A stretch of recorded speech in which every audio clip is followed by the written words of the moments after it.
Doctor کہتے ہیں سب سے زیادہ ڈپریشن کا شکار وہ بچے ہوتے ہیں جن کے ماں باپ سخت لڑائی کرتے ہیں. اب اپنے بچوں کی کیفیت دیکھے روتے کس طرح سے. تو آتے جب اس نے اپنے ابا جی کو ابا جی کہہ کے قریب ہونا چاہ تو کہنے لگا چل دوڑ جا اماں کے پاس.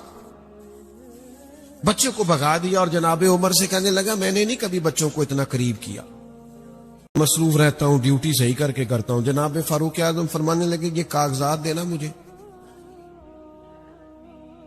وہ کاغذات دیے تو جناب عمر نے پکڑ کے پھاڑ دیے. فرمایا تو اس عہدے کے قابل نہیں, جو اپنے بچوں سے پیار نہیں کرتا صوبے کے بچوں سے کیسے پیار کرے گا. جس کے دل میں اپنے بچوں کے لیے درد نہیں ہے اس سے یہ توقع رکھی جائے. پاک علیہ الصلوۃ والسلام نے اپنے غلاموں کی تربیت اس طرح کی تھی کہ حضرت عمر فاروق رضی اللہ تعالیٰ عنہ ایک شخص کو کسی صوبے کے کسی عہدے پر مقرر کرنا چاہ رہے تھے. تو جناب عمر اس بندے کے گھر بیٹھے ہوئے تھے, اس کا چھوٹا سا بچہ آ گیا کھیلتا کھیلتا, کپڑے مٹی سے بھرے ہوئے. تو اپنے کاغذات تیار ہو رہے تھے, اس آدمی کو تعینات کیا جانے لگا. تو آتے جب اس نے اپنے ابا جی کو ابا جی کہہ کے قریب ہونا چاہ تو کہنے لگا چل دوڑ جا اماں کے پاس. بچے کو بھگا دیا اور جناب عمر سے کہنے لگا میں نے نہیں کبھی بچوں کو اتنا قریب کیا, میں اپنے کام میں مصروف رہتا ہوں, ڈیوٹی صحیح کر کے کرتا ہوں. جناب فاروق اعظم فرمانے لگے یہ کاغذات دینا مجھے. وہ کاغذات دیے تو جناب عمر نے پکڑ کے پھاڑ دیے. فرمایا تو اس عہدے کے قابل نہیں, جو اپنے بچوں سے پیار نہیں کرتا صوبے کے بچوں سے کیسے پیار کرے گا. جس کے دل میں اپنے بچوں کے لیے درد نہیں ہے اس سے یہ توقع رکھی جائے کہ وہ دوسروں کے بارے میں خیر سوچے گا. تو آپ کوئی بھی ہیں, آپ کہیں بھی ہیں, اور پھر ہمارا ایک مسئلہ اور بھی ہے کہ باہر کی ساری ٹینشنیں اٹھا کے گھر لے آتے ہیں. ساری بچوں کو لے جاؤ, میں آج کل بڑا پریشان ہوں. بھائی تو ہوگا پریشان, پر بچوں کو تیری ضرورت ہے. تو نیرا تاجر نہیں ہے, تو نیرا دکاندار نہیں ہے, تو نیرا ملازم نہیں ہے, تو باپ بھی ہے, ان کو بھی تیری حاجت ہے. تو سب سے پہلے تو اپنے بچوں کو ٹائم دیں, اور پھر دوسرا ان سے محبت کریں. ہر وقت کی ڈانٹ ڈپٹ, ہر وقت کا شکوہ, ہر وقت کی وہ. ایک بزرگ میرے پاس بچے کو دم کرانے لے آئے, تو 5-7 سال کی عمر کی بچے کی اگر 60-70 شکایتیں بھی آپ کے پاس ہوں تو یہ خطرناک پہلو ہے. وہ کہنے لگے جی ضدی بھی بڑا ہے, باقی بچے ٹھیک تھے, یہ انفرادی بھی بڑا ہے, اور یہ تنگ بھی بڑا کرتا ہے, اور نافرمان بھی ہے. تو میں نے کہا آپ اس کے سامنے یہ ساری باتیں کریں تاکہ یہ پکا ہو جائے کہ میں اسی طرح کا ہی. اچھا قابل ڈاکٹر تو مریض کا علاج کرتا ہے, اسے پریشان نہیں کرتا. تو ہم کیا مزاج بنا لیتے ہیں کہ کہہ کے بچے کو باغی کر دیتے ہیں. وہ بیچارہ سمجھتا ہے کہ یہ بھائی اچھا ہے, فرما بردار ہے, میں نالائق ہوں, وہ بالکل سائڈ کر جاتا. بچوں کی طبیعتوں میں بغاوت پیدا. آپ ان سے پیار کریں, لہجہ شفقت والا اختیار کریں. آپ دیکھیں نا میرے نبی پاک کا کیا حال ہے, قربان جائیں. حضور نماز پڑھا رہے ہیں اور شہزادے کندھوں پہ سوار ہو گئے. ادھر دیکھو میری طرف. نماز پڑھنے کے دوران اتنی لمبی نماز, سجدہ حضور نے کر دیا کہ صحابہ فرماتے ہیں ہمیں خیال آیا کہ اللہ کا حکم تو نہیں آ گیا. اتنا لمبا سجدہ. لیکن جب نماز مکمل ہوئی تو ہمارے چہروں پہ سوال تھا, تجسس تھا کہ حضور اتنی لمبی نماز. فرمایا وہ حسن اور حسین میرے کندھوں پہ سوار ہو گئے تھے. میں نے کہا ذرا خود ہی اتر جائیں گے پھر ہی سجدے سے سر اٹھاؤں گا. اللہ کرے آپ اس وارفتگی کو. اور صحیح بخاری میں حضور علیہ السلام کی سب سے بڑی نواسی جناب امامہ بنت زینب, یہ جناب زینب جو حضور کی سب سے بڑی بیٹی ہیں, ان کی بیٹی ہے جناب امامہ. ان کے بارے میں بخاری میں موجود ہے کہ حضور نماز پڑھانے کے لیے آتے تھے تو بچی کو بھی اٹھا کے لے آتے تھے ساتھ, اور حضور قیام کرتے تو بچی باہوں میں ہوتی, رکوع اور سجدہ کرتے تو نیچے کھڑا کر لیتے. یہ محبت بچوں کے ساتھ نماز کے عالم میں بھی, اہل بیت اطہار کے ساتھ یہ پیار کر کے نبی پاک نے مجھے تجھے سمجھایا ہے کہ ان بچوں کو تیری ضرورت ہے, ان کا بچپنا پھول ہے, اور اس پھول کو ضرورت ہے کہ تو ان سے پیار کرے. اور امام علی مقام کی یاد منانے والوں، حضور کا اہل بیت سے پیار کرنا سبق بھی تو دیتا ہے نا. اس سے فیضان بھی تو پاؤ نا. اس سے اپنے بچوں کے لیے خیرات بھی تو اکٹھی کرو نا. اور پھر تیسری بات، محبت بھی ہوگی لیکن اس محبت میں دیت بھی ہوگی. کچھ لوگ یہ سمجھتے ہیں کہ ساری سہولیات گھر میں لے آنا ہی اصل کام ہے. بچوں کو تعمیر کرنا ہے، گھر تعمیر نہیں کرنا. فقط بنگلہ اور کوٹھی نہیں بنانی، بچوں کو تعمیر. جن لوگوں کے بچے قابل ہو جاتے ہیں، یہ سب سے بڑی انویسٹمنٹ ہوتی ہے. نبی پاک علیہ السلام شدید محبت فرماتے اہل بیت اطہار سے، لیکن اس کے ساتھ ساتھ جو تربیتی معاملات تھے، جو سمجھانے کا طریقہ تھا، جہاں بچوں کی تربیت کرنی ہے، ہم لوگ کیا کرتے ہیں؟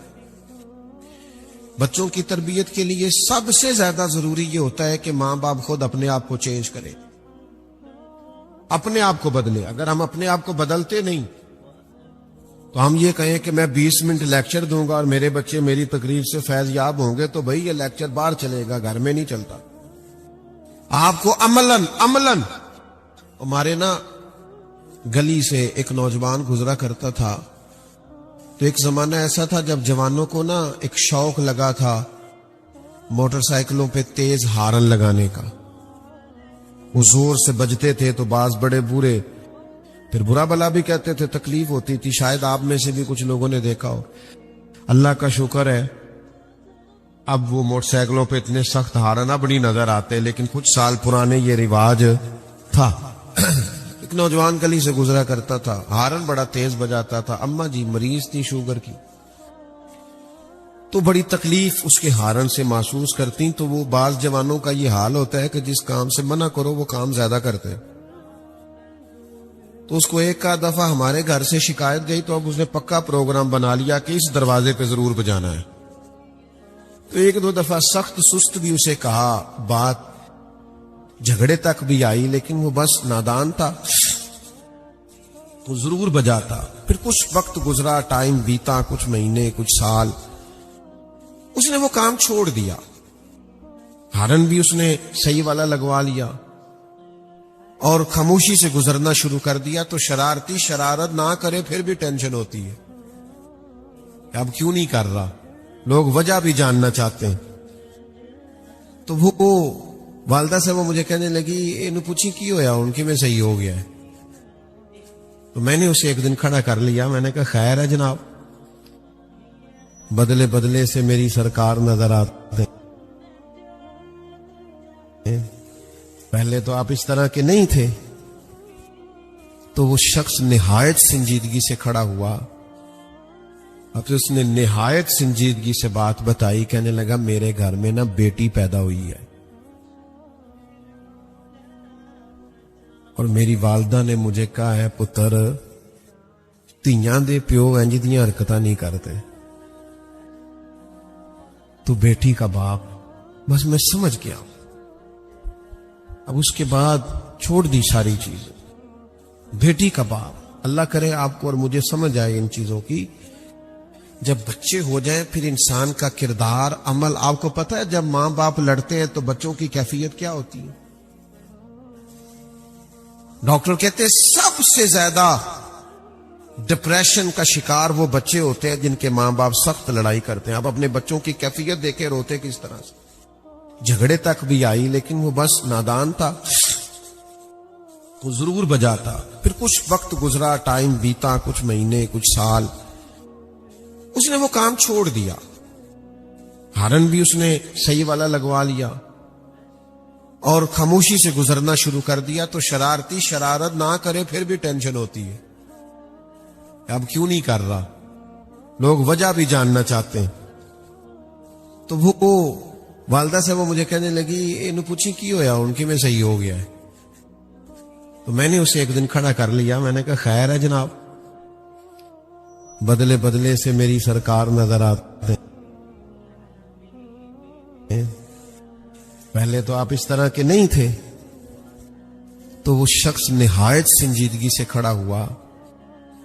اب اس نے نہایت سنجیدگی سے بات بتائی. کہنے لگا میرے گھر میں نا بیٹی پیدا ہوئی ہے اور میری والدہ نے مجھے کہا ہے پتر تیاں دے پیو انج دیاں حرکتاں نہیں کرتے, تو بیٹی کا باپ. بس میں سمجھ گیا. اب اس کے بعد چھوڑ دی ساری چیز. بیٹی کا باپ. اللہ کرے آپ کو اور مجھے سمجھ آئے ان چیزوں کی. جب بچے ہو جائیں پھر انسان کا کردار عمل. آپ کو پتہ ہے جب ماں باپ لڑتے ہیں تو بچوں کی کیفیت کیا ہوتی ہے؟ ڈاکٹر کہتے ہیں سب سے زیادہ ڈپریشن کا شکار وہ بچے ہوتے ہیں جن کے ماں باپ سخت لڑائی کرتے ہیں. آپ اپنے بچوں کی کیفیت دیکھیں, روتے کس طرح سے, کس طرح سے. یا والدین لڑائی کرتے ہیں, آپ اپنی انا کی خاطر اپنے بچوں کو تکلیف دے رہے ہیں. تھوڑے کے لیے ہارنے کو تیار نہیں, اولاد ٹوٹ گئی, بکھر گئی, تکلیف میں آ گئی. اللہ کے محبوب علیہ الصلوۃ والسلام نے ٹائم بھی دیا, محبت بھی کی اور پھر تربیت بھی فرمائی. تربیت صحیح بخاری آپ کو ملے گا صدقے کی کھجوریں پڑی تھی. امام حسین نے ایک کھجور اٹھا کے منہ میں رکھ لی تو اللہ کے رسول نے انگلی ڈال کے نکال دی. فرمایا بیٹا میری اولاد کے لیے اللہ نے اسے جائز نہیں رکھا, تو بھی مہربانی کرنا, تیرے محبوب کا طریقہ ہے.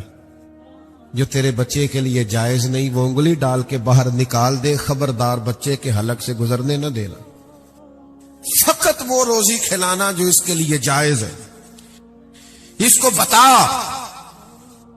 کہ بیٹا مزیدار کھانا نہ ہوٹل کا ہوتا ہے, نہ فاسٹ فوڈ کا ہوتا ہے, نہ مہنگے جگہ سے خریدا ہوا ہوتا ہے. انہیں بتاؤ کہ مزیدار کھانا صرف ہوتا ہے جو حلال کی کمائی سے آتا ہے, جس میں کسی کا حق شامل نہیں ہوتا, کسی کی بدعواش.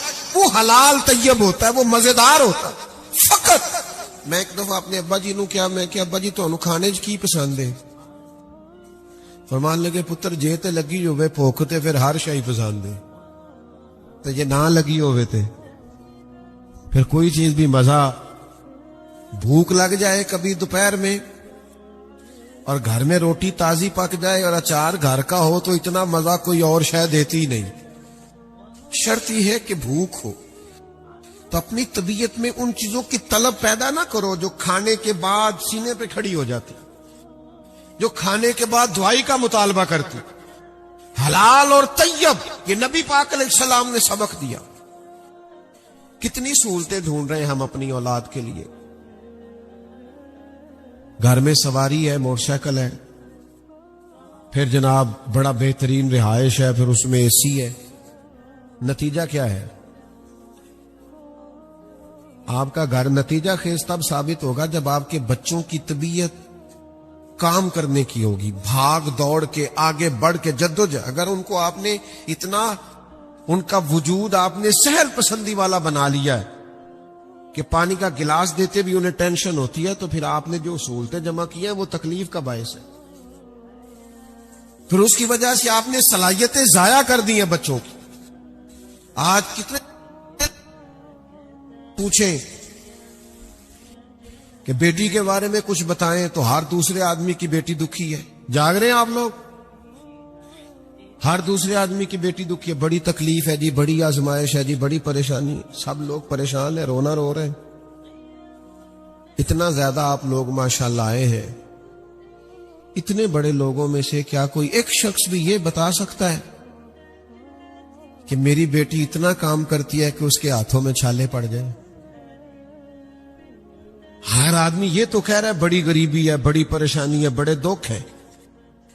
اتنا کام بھی کسی کی بیٹی کرتی ہے کہ دستے مبارک میں ہاتھوں میں چھالے پڑ جائیں. لیکن کائنات کی سب سے شانوں والی بیٹی تو کرتی تھی. سیدہ طیبہ طاہرہ جان احمد کی راحت پہ لاکھوں سلام. تو اتنا کام کرتی تھی, ہاتھوں میں چھالے پڑ جاتے. وہ تو جھاڑو دیتی تھی، آٹا گوندتی تھی، گھر میں لیپا پوتی کرتی تھی، چکی پیس کے شاید آج کا تگڑا جوان سہولیات کے زمانے میں چکی نہ چلا سکے، سیدہ پاک چکی پیس کے اس سے اپنے بچوں کو کھانا دیتی تھی۔ کہاں کھڑے ہیں میں اور آپ؟ حضور کی اولاد پاک کا ذکر کرنے والوں اور محبوب کی اولاد کی محبت میں آنے والے خوش نصیبوں، بات کو سمجھو۔ شہزادی اتنا کم، اور آپ کو صحیح حدیث میں بخاری مسلم میں روایت ملے گی، سیدہ فاطمہ نے ایک دفعہ کے عرض کیا تھا، یا رسول اللہ صلی اللہ علیہ وسلم، چکی پیس کے چھالے پڑ گئے، حضور آپ کے پاس غلام آئے ہیں، اگر ایک غلام مل جائے تو گھر کے کام کاج میں میرا ہاتھ بٹائے گا۔ پڑھو نا بخاری۔ تو کریم نے کیا فرمایا؟ حضور فرمانے لگے، فاطمہ 33 بار سبحان اللہ پڑھا کرے، 33 بار الحمدللہ پڑھا کرے، 34 بار اللہ اکبر پڑھا کرے، یہ تسبیح جب ختم ہوگی اللہ غلام آزاد کرنے کا ثواب عطا کرے گا۔ لیکن معنی کیا نکلا؟ ترجمہ کیا ہوا کہ چکی آپ نے خود ہی پیسنی ہے، آٹا خود ہی گوندنا ہے، گھر کے کام کاج آپ نے، یہ سبق پڑھائے نا ابا اپنی بیٹی کو۔ وہ تو کہتا ہو بچی آئی تھی بڑی تکلیف میں، بھئی آپ اسے یہ سبق دیں جو حضور نے اپنی شہزادی کو دیا۔ گھر کے اندر کام کاج کرنا، ذمہ داریوں کا احساس کرنا اور بھاگ دوڑ کے محنت کرنا، یہ ان کا طریقہ تھا۔ مجھے ایک دفعہ ایک دوست نے فون کیا، کہنے لگے علماء تقریر کر دیتے ہیں، ہم سن لیتے ہیں، لیکن کچھ چیزیں ایسی ہوتی ہیں جو عقل کے ترازو پر تولنا مشکل ہو جاتی ہیں۔ 3 دن آدمی کھانا نہ کھائے، پانی نہ پیے، اور پھر اس کے بعد آپ یہ بھی بیان کرتے ہیں کہ وہ گھوڑے پہ سوار ہو اور جد و جہد کرے اور بڑی جانفشانی سے لڑے اور بہادری سے لڑے، یہ کیسے ہو سکتا ہے؟ رمضان شریف میں بعد اثر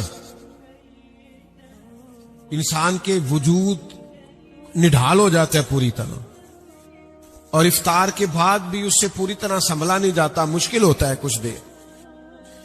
تو 3 دن مسلسل بندہ کھانا نہ کھائے، پانی نہ پیے، ڈھب سے سو نہ سکے، پھر اس کے بعد وہ گھوڑے پہ سوار ہو اور بڑی ہمت کے ساتھ لڑے، یہ عقلاً تو میں نے کہا پہلی بات تو اس کا جواب روحانی ہے، وہ یہ ہے جو فاضل بریلوی نے دیا ہے کہ تیری نسل پاک میں ہے بچہ بچہ نور کا، تو ہے عین نور تیرا سب گھرانہ نور کا۔ لیکن اگر آپ کچھ تھوڑا سا عقلاً بھی چیزوں کو سمجھنا چاہیں تو پھر بھی بعید نہیں، یہ بات دور نہیں، یہ زیادہ تر صبر وہ بندے نہیں کر سکتے جو شروع سے صبر کے عادی نہیں ہوتے۔ وہ ہمارے بچوں کا آج کل ماحول اس طرح کا ہے نا کہ وہ کھانا نہ پکا ہو تو موبائل توڑ دیتے ہیں، بلکہ مرضی کا نہ پکا ہو پھر بھی نقصان کرتے ہیں۔ اس کی وجہ یہ ہے کہ وہ حوصلہ، وہ صبر، وہ گہرائی ہم پیدا نہیں کر سکے اپنی نسل کے اندر، ہم نے وہ اسباق پڑھائے نہیں، لہذا ماحول اور طرح کا ہے۔ لیکن اگر کسی گھر میں یہ ماحول ہو، میری طرف دیکھیں جی، اگر ماحول اس طرح کا ہو کہ شروع سے ہی ماں اور باپ نے سکھایا ہو بچوں کو 3 دن بھوکا پیاسا رہنا، اور کس عمر میں؟ 7.5 8 سال کی عمر میں۔ امام فخر الدین رازی رحمت اللہ نے لکھا ہے 3 دن روزہ رکھا سیدہ فاطمہ نے، مولا علی نے 3 دن روزے رکھے 3 دنوں کے لیے۔ تو شہزادوں نے بھی عرض کی، دونوں نے، امام حسن اور حسین نے، ہم بھی روزہ رکھیں گے۔ کھجور پانی سے روزہ رکھا جاتا، تھوڑے سے جو مولا علی لائے تو سیدہ نے پیس کے ان سے روٹیاں پکائیں، 3-4 روٹیاں پکیں، افطار کا ٹائم آیا، عین افطار کے وقت دروازے پر مانگنے والا آیا، چھوٹے چھوٹے بچے اور صبح سے روزے میں ہوں تو بڑا حوصلہ ہوتا ہے سخاوت کرنا، لیکن قربان جائیں سارا کچھ ہی اٹھا کے نا، ساری روٹیاں ہی دروازے پہ مانگنے والے کو دے دی۔ پھر پانی کھجور سے افطار، پھر اگلے دن پانی کھجور سے ہی سحری، پھر این ٹائم آیا افطاری کا، تھوڑے سے جوں آئے، پیسا گیا، روٹیاں پکی تو پھر مانگنے والا آ گیا، پھر دے دی، تیسرے دن پھر یہی منظر ہوا۔ اگر ماں اور باپ شروع سے یہ صبر، یہ حوصلہ، یہ استقامت سکھائیں تو پھر یہ کھانا نہ ہونا، پانی نہ ہونا، سفر ہونا، یہ چیزیں انسان کو کمزور نہیں کرتی، بندہ طاقتور رہتا ہے۔ جو 7.5 8 سال کی عمر میں عادی تھے 3 دن روزے رکھنے کے، وہ میدان کربلا میں لوگوں نے اس بات میں انہیں کمزور کرنا چاہا تو وہ کمزور نہیں ہوئے، بلکہ ڈٹ کے میدان کے اندر کھڑے رہے۔ میں بس تھوڑی دیر میں اپنی بات سمیٹنے لگا ہوں، آپ غور فرمائیے گا۔ پھر اس پر بڑی بات، ہمارے یہاں نا بے عملی کے لیے لوگوں نے بڑے بہانے تلاش لیے ہیں، بڑے، جن لوگوں نے عمل لینا۔ ہمارے اصحاب قبلہ عالم رحمت اللہ علیہ فرمایا کرتے تھے، کسی بندے کی معلومات زیادہ ہو پھر بھی بعمل ہونا تو اسے بچا کرو۔ معلومات بڑی رکھتا ہے، بات بھی بڑی لمبی چوڑی کرتا ہے، پر بے عمل آدمی، اس سے بریز کرو۔ کسی نے عرض کی کہ حضور مطلب بندہ اگر معلومات رکھتا ہے اور گفتگو بڑی لچھے دار کرتا ہے اور بات بڑی اسے کرنی آتی ہے تو ظاہر ہے اسے معلومات تو ملیں گی، اس شخص سے انسان کی اپنی معلومات میں اضافہ تو ہوگا، لیکن اس سے بچنے کا معنی، تو فرمانے لگے بچنے کے لیے اس لیے کہا ہے کہ بہت معلومات رکھنے والا بندہ جب بے عمل ہوتا ہے نا تو وہ اپنی بے عملی پر بھی دلائل دیتا ہے، وہ اپنی بے عملی پر بھی دلیلیں قائم کرتا ہے، لہذا نقصان زیادہ کرتا ہے۔ وہ انسان کے ذہن میں باتیں، آج کل بڑے لوگ آپ کو ملیں گے جنہوں نے جان چھڑانی ہوتی ہے نا، معاذ اللہ تعالیٰ کسی دینی کام سے تو بہانے بازی کرتے ہیں، جھوٹ بولتے ہیں۔ مثلا اگر کوئی بندہ کہتا ہے کہ مجھے نماز کا ٹائم نہیں ملتا تو میرے خیال میں دنیا میں اس سے بڑا جھوٹ کوئی نہیں، یہ جھوٹ بولتا ہے۔ کیوں؟ لا یکلف اللہ نفسا الا وسعها، اللہ فرماتے ہیں میں کسی پر وہ بوجھ ڈالتا ہی نہیں جو اس سے اٹھایا نہ جائے۔ تو اللہ نے نماز فرض کیا، اس کا مطلب ہے ہم پڑھ سکتے تھے، لیکن ہمارے پاس ٹائم ہے، ذرا بندے راضی کرنے کا ٹائم ٹھیک ٹھاک ہے۔ پتر تو ولیمے پہ چلے جانا اور میں فلان جگہ فوتگی ہو گئی وہاں چلا جاؤں گا، اور چھوٹے بھائی کو بھیج دیتے ہیں وہ فلانی جگہ، ایک کٹ ہے، دنیا راضی کر رہے دنیا۔ اور دنیا کا ماحول یہ ہے کہ آپ جتنی مرضی کوشش کر لیں، حضرت مولا علی شیر خدا فرمایا کرتے تھے جس طرح زیادہ بھیڑیں سنبھالی نہیں نہ جاتی، ادھر کی ہانک کے لاؤ تو ادھر والی نکل جاتی، اور ادھر والی ہانک کے لاؤ تو یہ ماحول ہوتا ہے۔ کبھی یہ ذہن نہ بنائیں کہ میں نے اللہ کو ناراض کر کے دنیا کو راضی کرنا، کبھی بھی، ورنہ دل سخت ہو جائے گا، لوگ ایک کھلونا بنا لیں گے، خوش آمدے کرنا ضروری ہو جائے گا، آپ محسوس کریں گے آپ کی اپنی ذاتی کو سوچ ہی نہیں رہ گئی، آپ پتہ نہیں کیا ہو گئے، آپ کو کوئی معیار نہیں ملے گا، آپ کسی سٹیٹس کے قائل نہیں رہیں گے، آپ بالکل اپنی زندگی میں حقائق پر اور تقوی پر آپ اس وقت قائم رہتے ہیں جب پیش نظر اللہ رسول کی رضا ہوتی ہے۔ اس کو فوقیت دیں، ادھر توجہ رکھیں، آپ خود بخود محسوس کریں، اگر اللہ کو منظور ہوا تو لوگوں کے دلوں میں بھی محبت پیدا فرما دے گا، اور اگر نہ بھی منظور ہوا تو کسی کی زیادہ شہرت ہونا اس بات کی دلیل تو نہیں کہ اللہ اس سے زیادہ راضی ہے، یہ اس کی دلیل تو نہیں۔ دعا فرمائے اللہ تعالیٰ اپنی رضا عطا فرمائے، وہ کرم نصیب کرے، وہ فضل فرمائے، وہ ہم سے درگزر فرمائے۔ بہرحال بات ختم کرنے کی طرف آ رہا ہوں۔ نسبت کا بہانہ لگا کے بھی بڑے لوگ بے عملی کرتے اور زیادہ کرتے۔ سب سے قریبی نسبت نبی پاک سے امام حسن اور حسین کو حاصل ہے، سب سے قریبی، لیکن جتنا سجدوں سے پیار میرے نبی کے گھر والوں کو ہے نا، جتنا 25 حج کیا امام حسن اور حسین نے مدینہ طیبہ سے مکہ مکرمہ پیدل جا کے، 25 حج، سواریاں موجود ہوتی، لیکن فرماتے تھے اس کی بارگاہ میں حاضری دینا ہے تو پیدل جانے کو جی چاہتا ہے۔ انہوں نے عبادات کے ساتھ اپنے آپ کو، سارا دن حضرت فاطمہ کام کاج کرتی، بچوں کو سنبھالتی، ڈیوٹی کرتی، چکی پیستی۔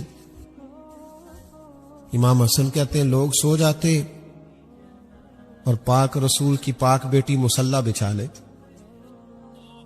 پھر اپنے رب کو یاد کرتی، پھر دعائیں مانگتی، پھر اس کے حضور حاضری دیتی۔ آپ کو پتہ ہے ساری دولتیں ہونے کے باوجود لوگ پریشان کیوں رہتے ہیں، بے قرار اور بے چین کیوں رہتے ہیں؟ اس طرح آپ کا وجود کھانا اور نیند مانگتا ہے، پانی مانگتا ہے، اسی طرح آپ کی روح عبادت مانگتی، آپ کی پیشانی سجدہ مانگتی، آپ لمبی دعائیں کریں۔ یہ جو ٹینشنیں لوگوں کو بتاتے ہو اور پھر وہ بعد میں مذاق بناتے کہ فلانا بھی آیا تھا جی، میں کدھر کدھر جاؤں۔ ہمارے دین نے ہمیں کہا ہے نہ بتا لوگوں کو، تو اللہ رسول کو بتا، وہاں بتا، تیرا راز بھی رکھا جائے گا، تیری عزت بھی قائم رہے۔ ذاتی اور نجی تو کبھی دنیا داروں سے نہ کرے، رب رسول سے کرے، کرم نوازی ہو جائے گی، فضل ہو جائے۔ لمبی دعائیں مانگنا، اللہ کی بارگاہ میں حاضری دینا اور اپنے آپ کو مصلی سے وابستہ رکھنا، یہ حضور کی اولاد پاک کا طریقہ ہے۔ ہماری ہر شے آباد ہے۔ مجھے ایک دوست نے تھوڑے دن پہلے ایک مجاہدہ پوچھا، کہنے لگا کوئی مجاہدہ بتائیں۔ میں نے کہا مجاہدہ یہ ہے کہ آپ نے 30 منٹ موبائل کو ہاتھ نہیں لگانا، لیکن وہ ناکام ہو گیا 12 منٹ کے بعد۔ کیا زندگی ساری سکرینوں کے اندر ہے؟ اب تو ڈاکٹر کہنے لگے لوگوں کی نیند نہیں پوری ہوتی کیونکہ موبائل تکیے کے نیچے ہوتا ہے، ہر وقت وہ دماغ میں چلتا ہے، اس سے جان چھوٹے گی۔ تو نماز کے دوران بھی میں دوستوں سے کہا کرتا ہوں کہ نماز پڑھنے لگو تو اسے سائلنٹ بھی نہ کرنا، اسے بند کرنا، چونکہ یہ ہلے گا تو پھر بھی توجہ تقسیم ہوگی، خیالات بکھریں گے۔ خدا را کچھ وقت اللہ رسول کی بارگاہ میں گزارے، اپنے معاملات اپنے رب کی بارگاہ میں عرض کرے۔ کس طرح زندگی کے شب و روز گزریں گے اگر روحانی طور پر کمزور ہو گئے؟ 9-10 محرم کی درمیانی رات عمر ابن سعد نے آ کے کہا امام علی مقام سے 2 ہی باتیں ہیں، یا جنگ کریں گے یا آپ بیعت کریں گے۔ اچھا ایک اور بات بھی یہاں کر لوں آپ سے، یزید تو ظاہراً کلمہ بھی پڑھتا تھا، کبھی کبھی جمعہ بھی پڑھا دیتا تھا دمشق کی جامع مسجد میں، لیکن چونکہ بدکار تھا، بے حیا تھا، اہل نہیں تھا، تو امام حسین نے جان قربان کر دی، لیکن اس کے ہاتھ میں ہاتھ۔ تو یہ جو لوگ شرابیوں کبابیوں کے ووٹر بنتے ہیں، یہ بتا سکتے ہیں، سنیں جی بات سنیں، میں گفتگو کا، اللہ آپ کو سلامت رکھے، میری بات پر توجہ کریں۔ میں تو جو بات کر رہا ہوں وہ بھی تو لبیک ہی ہے ماشاءاللہ، آپ کے جذبات کی تو عکاسی کر رہا ہوں میں۔ وہاں میری بات پر غور فرمائیں، تھوڑا سا نہ سنیں، چیزوں پر غور کریں۔ ہم سارا سال لنگر امام حسین کا پکائیں اور فکر یزیدی کو سپورٹ کریں؟ تھوڑا سا غور کر لیں نا آپ۔ وہ تھوڑے دن پہلے نا ہمارے ایک سابقہ وزیر اعظم صاحب نے کہا، سابقہ وزیر اعظم صاحب نے، انہوں نے کہا کہ شکر ہے قوم کی ہم سے جان چھوٹ رہی ہے۔ میں کہ نہیں، تہاڈی غلط فہمی، ایسا کدو تہاڈی جان چھڑنی؟ الیکشن آ لین دیو، اسی دروازے اگے جلیبیاں والا بھی بانا ہے تے کرسیاں بھی لانیاں نے تے تہاڈی خاطر ایک دوجے نال لڑنا بھی ہے۔ کیا بات کرتے ہو؟ اس ملک کا صرف ایک حل ہے اور وہ یہ ہے کہ نظام مصطفیٰ کا نفاذ ہو، جس مقصد کے لیے یہ وطن بنا ہے۔ اگر جمہوریت کے لیے پاکستان بنا تھا تو انڈیا میں تو جمہوریت آج بھی زیادہ اچھی ہے، پھر کیا ضرورت تھی؟ سڑکیں پکی کرنے کے لیے اگر آپ نے بنایا تھا تو سڑکیں تو بڑی جگہوں پہ پکی ہو رہی ہیں۔ پوچھو قائد اعظم سے کیوں بنایا، علامہ اقبال سے پوچھو کیوں۔ پاکستان کا مطلب کیا؟ تو آنو کنے دسی یہ گل؟ تسی تے آئے نہیں سو تحریک پاکستان، کس نے بتایا؟ کوئی اس کا معنی یہ ہے، کوئی بتائے چاہے تو خدا کے بندو پھر آپ صحیح رستے کی طرف سفر فرمائے نا. آپ فکر امام حسین کو سمجھیں. لوگ دین کو مسجد تک پابند کر. مجھے ایک دفعہ ایک صاحب نے کہا کہ مولویوں کو سیاست کی بات نہیں کرنی چاہیے. میں نے کہا بالکل ٹھیک ہے, سیاست دانوں کو بھی دین کی بات نہیں کرنی چاہیے. ان کو منع کر دو, آج کے بعد دین کا کوئی جملہ زبان سے ادا. خدا میں کسی سیاسی اکھاڑے میں اترنے والا نہیں.